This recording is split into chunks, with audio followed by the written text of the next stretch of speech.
India versus Pakistan మ్యాచ్కి ఇంకా ఒక్కటంటే ఒక్క రోజు మాత్రమే టైం ఉంది. మరి ఇలాంటి టైంలో పాకిస్తాన్ని తక్కువ అంచనానికి వేయడానికి లేనే లేదు. ఎందుకంటే అన్‌ప్రెడిక్టబుల్ టీమ్ ప్రపంచంలో ఏదైనా ఉంది అంటే అది కేవలం పాకిస్తాన్ మాత్రమే. చాలా అన్‌ప్రెడిక్టబుల్ టీమ్ అది. మరి అలాంటి పాకిస్తాన్‌తోని ఢీ అంటే ఢీ అనడానికి రెడీగా ఉంది మన ఇండియా. మరి ఇలాంటి టైంలో మరి పాకిస్తాన్ని ఓడించడానికి మన దగ్గర ఉన్న బెనిఫిట్స్ ఏమున్నాయి? మన దగ్గర స్ట్రాంగ్ పాయింట్స్ ఏమున్నాయి?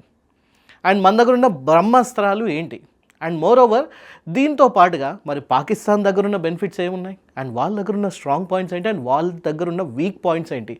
వాటన్నిటి గురించి మీకు చెప్పడానికి, ఈజీగా అర్థమయ్యే విధంగా చెప్పడానికి నేను మీకోసం ఒక ప్రజెంటేషన్ అయితే తీసుకొని వచ్చాను. సో కొలంబోలో జరగబోయే ఈ మ్యాచ్ గురించి పూర్తి విశ్లేషణ ముందుగానే మనం ఒకసారి తెలుసుకునే ప్రయత్నం చేద్దాం. నమస్తే, మీరు చూస్తున్నది 99 టీవీ స్పోర్ట్స్, నేను పవన్ కృష్ణ. సో ఇప్పుడు కొలంబోలో ఈ సమరం జరగబోతుంది. ఇక్కడ క్వాలిటీ వర్సెస్ క్వాంటిటీ, ఈ రెండింటి మధ్య ఒక వార్ జరగబోతుంది. ఎస్, ఏంటి క్వాలిటీ వర్సెస్ క్వాంటిటీ అంటే, మన ఇండియా వచ్చేసి క్వాలిటీగా ఉన్న ఒక ముగ్గురు స్పిన్నర్స్ని పట్టుకుంది. అండ్ పాకిస్తాన్ వచ్చేసి క్వాంటిటీ అంటే 5 స్పిన్నర్స్తోని బరిలోకి దిగబోతుంది. ఎందుకంటే ఒకరు కాకపోయినా ఒకరైనా బాగా చేస్తారు అన్న ఒక ఉద్దేశం అయి ఉండొచ్చు. లేకపోతే ఇక్కడ ప్రేమదాస్ స్టేడియం, ఏదైతే కొలంబోలో ఉన్న ప్రేమదాస్ స్టేడియం చాలా పెద్దది. అండ్ అదొక స్లో పిచ్ కింద చూడాలి. అది టైం టు టైం దాని బిహేవియర్ అనేది మారుతూ ఉంటుంది. సో అలాంటి పిచ్ మీద ఫస్ట్ హాఫ్ ఎలా ఉన్నప్పటికీ కూడా సెకండ్ హాఫ్ మొదలైన దగ్గర నుంచి ఆటోమేటిక్గా పిచ్ అనేది స్పిన్కి సహకరిస్తూ ఉంటుంది. కాబట్టి ఆ స్పిన్ మీద మన బ్యాట్స్మెన్కి ఎట్లాంటి ఒక పరీక్ష ఎదుర్కోబోతున్నాం అనే దాని గురించి పూర్తిగా తెలుసుకునే ప్రయత్నం చేద్దాం. సో మొత్తానికైతే ఇక్కడ కావాల్సింది ఏంటంటే, ఇక్కడ మ్యాచ్ మొత్తం మీద టాప్లో హైలైట్ అవ్వబోతుంది ఎవరంటే స్పిన్నర్స్ అన్న సంగతి మనం ఇక్కడ గుర్తు చేసుకోవాలి. ఇక్కడ రెండో విషయం ఏంటంటే, ఇదే స్టేడియంలో జింబాబ్వే వర్సెస్ ఆస్ట్రేలియా మ్యాచ్ జరిగింది. అండ్ మనందరం చూసాం, ఆస్ట్రేలియా ఇక్కడ హాట్ ఫేవరెట్ అనుకున్నాం. T20లో వాళ్ళు అదరగొడతారు, ఎంతగా అనుకున్నా కూడా ఛాంపియన్స్ వాళ్ళు, దుమ్ము రేపుతుంది అనుకుంటే ఆస్ట్రేలియా అక్కడ చతికిల పడిపోయింది. సో ఇక్కడ మనం ముఖ్యంగా తెలుసుకోవాల్సింది ఏంటంటే, ఆస్ట్రేలియా వర్సెస్ జింబాబ్వే మ్యాచ్ ఇదే ప్రేమదాస్ స్టేడియంలో జరిగింది. అండ్ ఇక్కడే ఆస్ట్రేలియా ఒక పెద్ద తప్పు చేసింది అండ్ జింబాబ్వే దాన్ని క్యాష్ చేసుకుంది అని చెప్పి అనుకోవాలి. జింబాబ్వే మొదటి నుంచి కూడా ఒక క్లియర్ మైండ్ సెట్తో వచ్చింది. ఎట్టి పరిస్థితుల్లో పిచ్కి అనుగుణంగా వాళ్ళు ఆడాలి అన్న డిసైడ్ అయ్యి వచ్చారు. కానీ ఆస్ట్రేలియా మాత్రం హార్డ్ హీటింగ్ అన్న ఆలోచనతో వచ్చిందని చెప్పి అనుకోవాలి ఇక్కడ. అండ్ మోర్ ఓవర్ ఒక రకంగా చెప్పాలంటే ప్రత్యర్థిని చాలా తక్కువ అంచనా వేసింది. సరే, జింబాబ్వేని తక్కువ అంచనా వేసినా కూడా పర్లేదు, కానీ పిచ్ని ఇక్కడ తక్కువ అంచనా వేయకూడదు. ప్రేమదాస్ స్టేడియంలో ఉన్న పిచ్ అనేది కొంచెం స్లో పిచ్. అది స్టార్టింగ్లో కొంచెం నార్మల్గా ఉన్నప్పటికి కూడా కొంత టైం గడిచిన తర్వాత అది స్పిన్కి చాలా బాగా అనుకూలిస్తూ ఉంటుంది. అండ్ అక్కడ వెదర్ కండిషన్స్ కూడా మనం చాలా జాగ్రత్తగా అబ్జర్వ్ చేయాలి. వీటన్నిటిని మరి ఆస్ట్రేలియా ఎలా విస్మరించిందనే సంగతి నాకు ఇప్పటికీ అర్థం కావట్లేదు. కానీ at the end of the day ఎవరైతే బాగా ఆడతారో, ఎవరైతే తెలివిగా ఆడతారో, స్మార్ట్ ప్లే ఎవరైతే చేస్తారో వాళ్ళే ఇక్కడ గెలుస్తారు. సో ఆ విషయంలో ఆస్ట్రేలియా అక్కడ దెబ్బతింది. ముఖ్యంగా ఇక్కడ జింబాబ్వే అర్థం చేసుకుంది ఏంటంటే, ఓకే ఇక్కడ పిచ్కి తగ్గట్టుగా మనం అనుకూలంగా ఆడాలి అన్న ఉద్దేశంతో వాళ్ళు స్ట్రైక్ రేట్ మీద ఫోకస్ చేశారు. అంటే ఇక్కడ పెద్ద స్కోర్ చేయాల్సిన అవసరం లేదు. ఆలోచించాల్సిన విషయం ఏంటంటే, పెద్ద స్కోర్ చేయాల్సిన అవసరం లేదు. Left hand batsmen, right hand batsmen ప్రాపర్గా పిచ్లోకి వచ్చి ఆడుతూ ఉండాలి. And at the same time spin బాల్ని కరెక్ట్గా ఎదుర్కోవాలి అన్న ఉద్దేశంతో వచ్చారు. అండ్ ఇక్కడ ఇంకొక విషయం కూడా మనం అర్థం చేసుకోవాల్సిన విషయం ఏంటంటే, ఎరాస్మస్ ఎవరైతే బౌలర్ ఉన్నాడో అతను కూడా పిచ్ని పూర్తిగా స్టడీ చేసి వచ్చాడు. అందుకే 4 వికెట్లు తీశాడు. అండ్ ఇంకొక బౌలర్ కూడా 3 వికెట్లు తీశాడు. అది చేయడానికి రీజన్ ఏంటంటే, స్పిన్నర్స్కి ఆల్రెడీ అక్కడ ప్రాపర్ అవగాహన వచ్చేసింది. సో దానికి తగ్గట్టుగానే వాళ్ళు స్ట్రైక్ రేట్ని దృష్టిలో పెట్టుకొని ఆడారు. ఇండియా కూడా దీని గురించే కోస్త ఫాలో అవ్వాలి. సో ఇక్కడ 150+ స్ట్రైక్ రేట్ అవసరం లేదు. 110 నుంచి 120 స్ట్రైక్ రేట్ ఉంటే సరిపోతుంది. అదేంటి పవన్, మంచి బ్యాటింగ్ ఉండాలి కదా, మంచి స్కోర్ ఉండాలి కదా అంటే, ఇక్కడ మనం ఒకటి విషయం అర్థం చేసుకోవాలి. ప్రేమదాస్ స్టేడియంని అర్థం చేసుకున్నప్పుడు అక్కడ నిలకడగా ఆడిన వాళ్ళు మాత్రమే గెలుస్తారు. తక్కువ స్కోర్ అయినప్పటికీ కూడా దాన్ని డిఫెండ్ చేసుకోవడం అక్కడ ఈజీ. ఎందుకంటే ఎప్పుడైతే మన బౌలింగ్ లైనప్ ఇక్కడ ప్రాపర్గా ఉంటుందో వాళ్ళు మాత్రమే ఇక్కడ గెలిచే అవకాశం ఉంటుంది. బ్యాట్స్మెన్ టపా వికెట్లు పడకుండా పెద్ద స్కోర్ల కోసం, పెద్ద 6ల కోసం, 4ల కోసం తాపత్రయపడి మొదట్లోనే ప్రాబ్లం ఫేస్ చేసేలాగా కాకుండా ఆచితూచి ఆడగలిగిన వాళ్ళు మాత్రమే ఇక్కడ గెలవగలుగుతారు. కాబట్టి ఇక్కడ మనకి స్ట్రైక్ రేట్ అనేది చాలా ఇంపార్టెంట్. సో 110, 120 స్ట్రైక్ రేట్తోని నార్మల్గా మ్యాచ్ ఆడినా కూడా 150, 160 రన్స్ చేసినా కూడా దాన్ని డిఫెండ్ చేసుకోవడం ఈజీ అవుతుంది అని చెప్పి అంటూ ఉన్నారు. సో మొదటిగా చెప్పినట్టు ఇక్కడ ఢిల్లీలో లాగైతే కాదు, ఢిల్లీ పిచ్ అనేది ఫ్లాట్ పిచ్, అక్కడ ఇష్టం ఉన్నట్టు ఆడొచ్చు. అక్కడ కూడా ఇండియా 250 ప్లస్ చేయాల్సింది 200 దగ్గర అయిపోయింది. ఎందుకంటే స్పిన్ మాయాజాలు అక్కడ పనిచేసిన వెంటనే మన వాళ్ళు చతికిలబడ్డారు. సో ఇక్కడ అర్థం చేసుకోవాల్సిన విషయం ఏంటంటే స్పిన్ని గట్టిగా ఎదుర్కోవాలి. సో ఆ విషయం ప్రకారం ఇక్కడ 150, 160 రన్స్ చేసినా కూడా సరిపోతుంది. 169 రన్సే చేసింది నమీబియా కూడా. అండ్ దానికి తగ్గట్టుగానే ఆస్ట్రేలియా కూడా 148, 149 రన్స్కి ఆల్అవుట్ అయిపోయింది. సో అక్కడ పిచ్ మాత్రం ఇది అన్న సంగతి అర్థమైపోతుంది. సో ఇక్కడ ప్రతి బంతిని బాధడం ముఖ్యం కాదు, స్కోర్ బోర్డును కదిలించడం ముఖ్యం. సో హార్డ్ హీటింగ్ అనేది అవసరం లేదు ఇక్కడ. సో స్కోర్ అనేది నెమ్మదిగా ముందుకు వెళ్తూ ఉండాలి. దాని మీద ఎక్కువ అంటే వచ్చిన వాళ్ళు క్రీజ్లో ఎక్కువ కుదురుకొని ఉండాలి అన్న సంగతి ఇక్కడ చెప్తుంది అనమాట పిచ్ అనేది. స్టార్టింగ్ ఫస్ట్ 2-3 ఓవర్స్ ఉన్న టైంలో ఆబ్వియస్లీ ఆ టైంలో కొంచెం పేస్ బౌలింగ్ అనేది ఫాస్ట్ బౌలింగ్ అనే వాళ్ళు వస్తారు కాబట్టి ఆ టైంలో కొంచెం గట్టి హార్డ్ హిట్టింగ్ చేసి స్టార్టింగ్లోనే ఫస్ట్ ఓవర్లోనే 15, 16 లేకపోతే 20 రన్స్ దాకా అలా చేస్తే అక్కడ ఆపోజిట్ క్యాప్టెన్ మీద కొంచెం ప్రెషర్ అనేది బిల్డప్ అవుతుంది. మిగతా టైంలో ఏదైతే స్పిన్ మాయాజాలం మొదలవుతున్న టైంలో మంచి బంతిని గౌరవించాలి, చెడ్డ బంతిని బాధాలి. సో ఇది ఒకటి గుర్తుపెట్టుకోవాలన్నమాట. సో ఇక్కడ ఇంకో విషయం, మైండ్ సెట్ని మార్చుకోవాలి. పాత అంచనాలను పక్కన పెట్టేసి 4-5 ఓవర్స్ తర్వాత పిచ్ని బట్టి లక్ష్యాన్ని మార్చుకోవాలి. అంటే 4-5 ఓవర్ల దాకా కొంచెం అబ్జర్వ్ కూడా చేయాలన్నమాట ఇక్కడ. దాని తర్వాత పిచ్ ఎలా బిహేవ్ చేస్తుందని దాని గురించి చూసిన తర్వాతే మనం మైండ్ సెట్ని మార్చుకొని దానికి తగ్గట్టుగా ఆడాలి ఇక్కడ. ఆ తర్వాత ఇంకో విషయం, ఇక్కడ నేను ఇందాక చెప్పినట్టుగా ఇది ప్రేమదాస్ పిచ్ అనేది చాలా అంటే చాలా డిఫరెంట్ పిచ్ అని చెప్పి అనుకోవాలి. ఇక్కడ బేసిక్ ఏంటంటే మీరు చూసినట్టు గ్రాఫిక్స్లో ఇక్కడ పగుళ్ళు అనేది ఎక్కువగా ఉంటుంది. దీనివల్ల ఏం జరుగుతుందంటే బంత్ అనేది పిచ్లో కొంచెం ఫ్రిక్షన్తో పాటుగా అంటే దానికి టచ్ అయ్యి వస్తూ ఉంటుంది అనమాట ఎక్కువగా. అంటే బంతి గ్రౌండ్కి ఎక్కువసేపు కాంటాక్ట్ అయ్యే అవకాశం ఉంటుంది. దీనివల్ల ఏమవుతుందంటే స్పిన్ అనేది విపరీతంగా తిరుగుతూ ఉంటుంది. సో ఈ స్పిన్ తిరుగుతున్నప్పుడు బాల్ని సరిగ్గా అవగాహన చేస్తూ దాన్ని సరిగ్గా అర్థం చేసుకుంటూ వెళ్ళాల్సి ఉంటుందన్నమాట. సో ఢిల్లీ లాంటి ఫ్లాట్ పిచ్ అనేది ఇక్కడ మనకి పనికిరాదు, ఇందాక చెప్పుకున్నట్టుగానే దానికి తగ్గట్టుగానే ఇక్కడ కొంచెం స్కోర్ బోర్డ్ని మనం చూసుకోవాల్సిన అవసరం ఉంటుంది. అండ్ ఇక్కడ ఇంకొక విషయం ఏంటంటే వాతావరణం, వెదర్ అనేది ఇక్కడ ఒక కీలకమైన ఒక రోల్ ప్లే చేయబోతుంది అనమాట. ఇక్కడ చూస్తుండగానే అర్థమవుతుంది సాయంత్రం 6 గంటల తర్వాత నుంచి విపరీతమైన అక్కడ మేఘాలు కమ్ముకునే అవకాశం ఉంది. And at the same time ఉరుములు మెరుపులు అక్కడ వచ్చే అవకాశం ఉందంటున్నారు. 7, 8 తర్వాత కొంచెం వర్షం పడే అవకాశం ఉంది అంటారు. 9 తర్వాత మళ్ళీ సెట్ అయిపోతుంది, మేఘాలన్నీ వెళ్ళిపోతాయి అంటున్నారు. 60% అక్కడ వర్షం పడే ఛాన్స్ ఉందంటున్నారు. సో దీన్ని బట్టి చూస్తే ఫస్ట్ టాస్ గెలిచిన ఏ టీం అయినా సరే బౌలింగ్ తీసుకుంటుంది, సెకండ్ బ్యాటింగ్ తీసుకుంటుంది అని చెప్పి చాలామంది అనుకుంటూ ఉన్నారు. సో 5 గంటల తర్వాత ఉరుములతో కూడిన వర్షం వచ్చే అవకాశం ఉంది. అండ్ ఇక్కడ ఇంకొక విషయం ఏంటంటే మ్యాచ్ ఆగిపోతుందేమో అన్న భయం అవసరం లేదు. ఎందుకంటే ప్రేమదాస్ స్టేడియంలో ఉన్న డ్రైనేజ్ వ్యవస్థ అనేది one of the best in the industry అని చెప్పి అనుకోవచ్చు. అక్కడున్న ఈ మొత్తం గ్రౌండ్ని మొత్తం కూడా కవర్లతోని వెంటనే కవర్ చేస్తారు. అండ్ వాళ్ళ టెక్నిక్ కూడా చాలా డిఫరెంట్గా ఉంటుంది, ఇది మెచ్చుకోవాలి. ఎందుకంటే ఒక కవర్ పక్కన ఇంకొక కవర్ దాన్ని లేయర్ లాగా పరుస్తూ వెళ్తూ ఉంటారు కదా. కవర్స్ని తీసేటప్పుడు కూడా ఒక కవర్ మీద ఉన్న వాటర్ని ఇంకొక కవర్ మీదకి జార విడుస్తూ ఆ కవర్ని తీసుకొని వెళ్తూ ఉంటారు. సో ఇలా చేయడం వల్ల వాటర్ అనేది వెంటనే గ్రౌండ్ని విడిచి వెంటనే ఆ డ్రైనేజ్ సిస్టంలోకి వెళ్ళిపోతుంది. ఎంతగా అనుకున్నా కూడా 1/2 అవర్ to 1 అవర్ మధ్యలోనే, అంటే 45 మినిట్స్ మ్యాక్సిమం పిచ్ అనేది మళ్ళీ రెడీ అయిపోతుంది. అది కూడా డ్రై పిచ్. సో చాలా త్వరగా దాన్ని సెట్ చేస్తూ ఉంటారు అని చెప్పి అంటూ ఉన్నారు. అండ్ ఇక్కడ గ్రౌండ్ స్టాఫ్ని ఇక్కడ మనం నిజంగా మెచ్చుకోవాలి. అండ్ ఆబ్వియస్లీ ఒకవేళ వర్షం పడితే మాత్రం అక్కడి నుంచి మ్యాచ్ అనేది కొంచెం టర్న్ అవుతుంది. అక్కడి నుంచి అసలైన మ్యాచ్ విన్నర్ ఎవరు అనేది తెలుస్తూ ఉంటుంది. సో ఈ వర్షాన్ని కూడా మనం కొంచెం దృష్టిలో పెట్టుకోవాలి. అండ్ ఇక్కడ ఇంకొక విషయం, క్వాలిటీ వర్సెస్ క్వాంటిటీ, ఈ విషయాన్ని కూడా మనం అబ్జర్వ్ చేసుకోవాలి. ఇండియా క్వాలిటీ మీద ఆధారపడింది. పాకిస్తాన్ వచ్చేసి రాళ్ళు ఎందుకు వచ్చాయని చెప్పి అరకండి.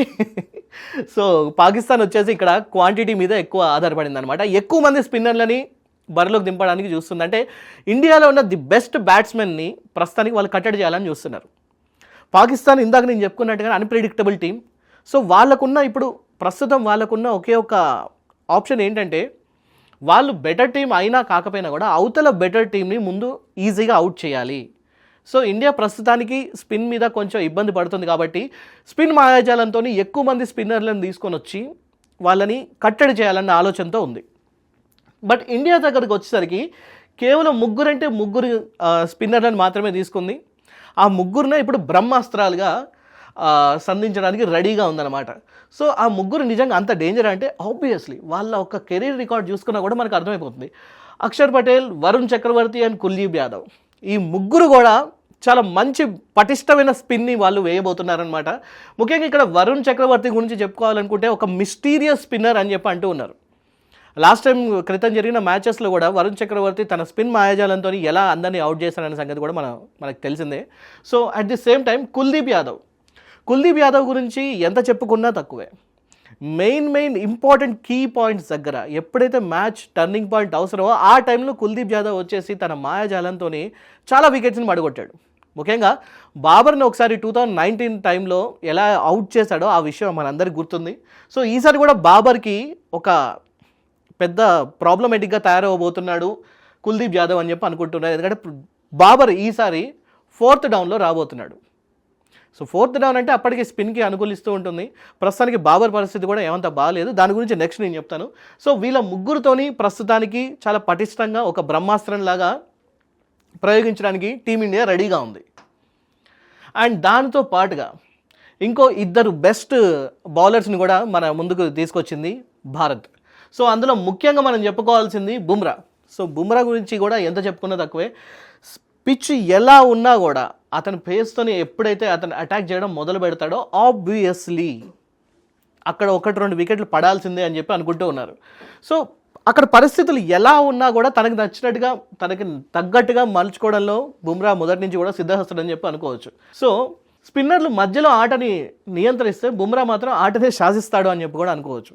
సో స్టార్టింగ్లో ఎండింగ్లో బుమ్రా బౌలింగ్ అనేది చాలా ఇంపార్టెంట్ అవ్వబోతుంది.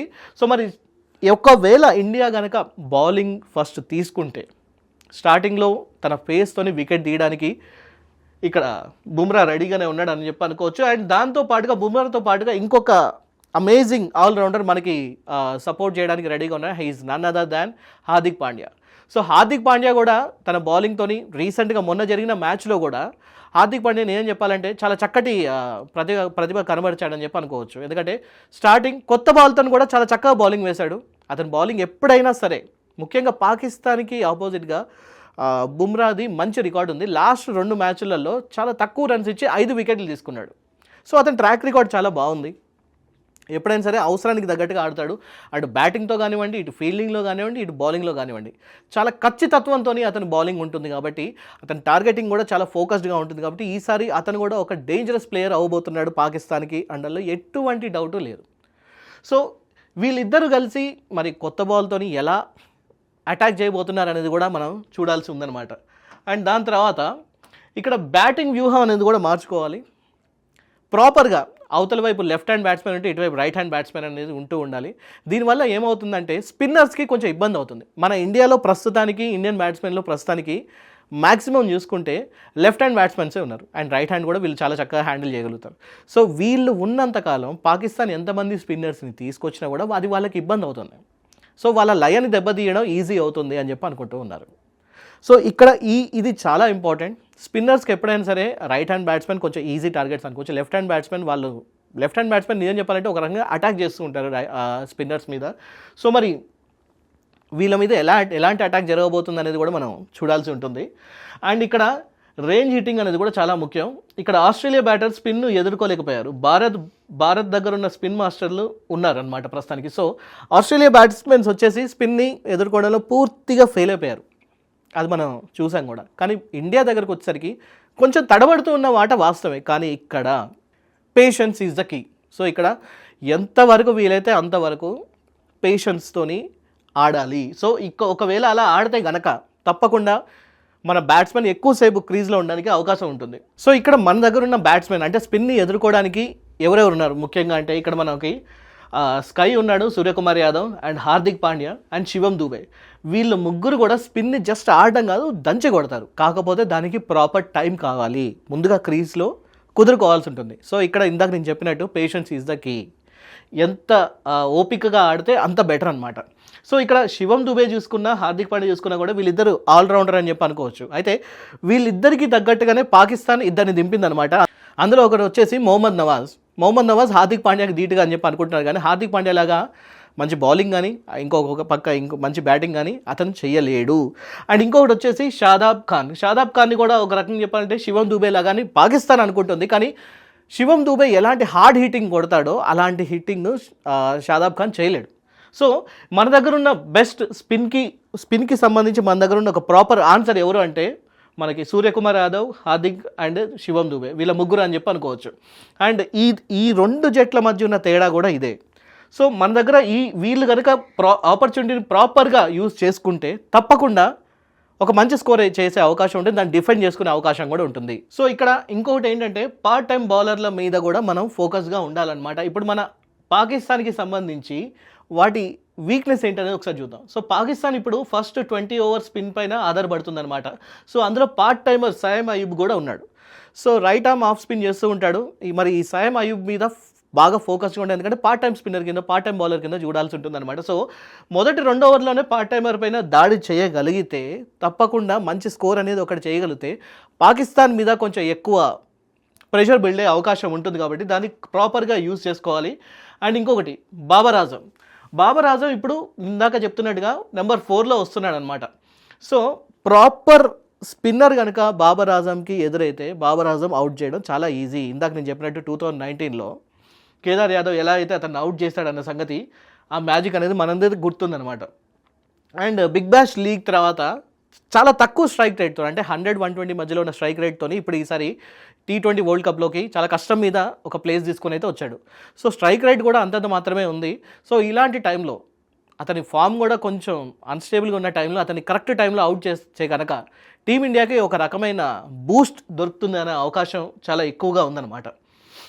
సో కుల్దీప్ కూడా మొదటి నుంచి తన మైండ్ సెట్ అనేది చాలా బాగుంటుంది.